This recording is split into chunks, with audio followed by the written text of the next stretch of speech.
Hello friends, welcome back to my channel. It's the first time you are seeing my videos. Subscribe my channel and click the bell icon to get the regular updates. In this video, we are going to discuss about linguistic education in language across the curriculum. There are two major aspects of language proficiency that must be acquired by the second language learner. The first one is academic language and second one is social language. Academic language and social language are not two separate languages. Academic language is more demanding and complex than the social language.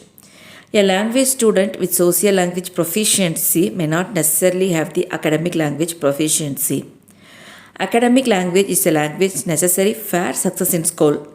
It is related to standard-based curriculum including the content area of maths, science, social studies and other subjects. Next we will discuss academic language.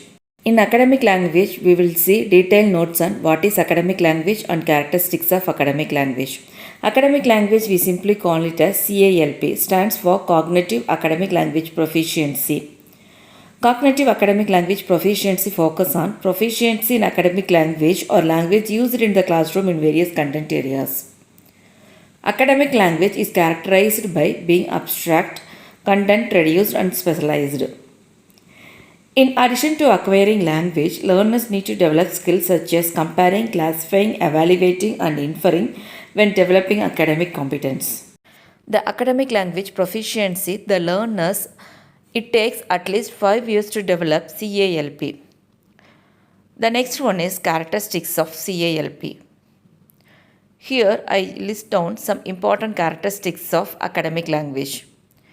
The first one is includes formal and academic register of the language. The second one is proficiency strongly correlated with academic success. The third one is includes high level of literacy. The fourth one is the CALP concept deals with the skills essential to academics such as listening, reading, speaking and how to write about the relevant subject matter. The last one is if a student has no prior experience in school or lacks of parental support, this process nearly take up to 10 years. CALP is a language related term developed by Jim Cummins which refers to formal academic language. It includes listening, speaking, reading and writing about subjects area content material. Needed for success in school. Requires time and support to develop proficiency in academic areas takes from 5 to 7 years. Many researchers show that if a child has no previous schooling or has no support in native language development, it may take 7 to 10 years for ELL. Jim Cummins is the founder of this theory. And he has decided a great deal of time and effort on these strategies to improve the learning experience for ELL students.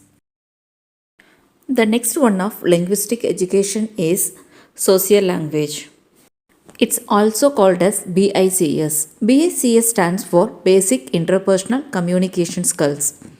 It refers to linguistic skills needed in everyday social face-to-face interaction. Social language is a language of everyday communication in oral and written forms. For instance, the language used in playground, on the telephone conversation, or to interact socially with other people is part of BICS. This is some example of BICS. The next one is characteristics of BICS. Here I list down few important characteristics of BICS. The first one is the basic language system used in face-to-face communication in informal context. Largely acquired in the native language by children in all societies by the age of 5. The second one is does not include literacy. The third one is includes vocabulary of conversations. The fourth one is proficiency only weakly correlated with academic success. The fifth one is social interaction are not very demanding cognitively. That means requires no specialized languages. Language skills usually develop within 6 months to 2 years after arrival in USA. The last one is social interaction are usually context embedded and occur in meaningful social context. These are some important characteristics of BICS. The next one is difference between social and academic language. Here I just list down some few important differences between social and academic language. The first one is social language. Use simple vocabulary, but in academic language we use technical content in specific vocabulary. The next one is in social language we simply face-to-face conversation, but in academic language difficult to read and understand. In social language use gestures and informal, but academic language require background knowledge. The next one is social language takes only 2 years to acquire, but in academic language takes 5 to 7 years to acquire the second language. This is what some important difference between social and academic language. Now we are in end of the session. In this session we discussed what is social and academic language, what are the important characteristics of social and academic language, what are the few differences between social and academic language. Thank you for watching, friends.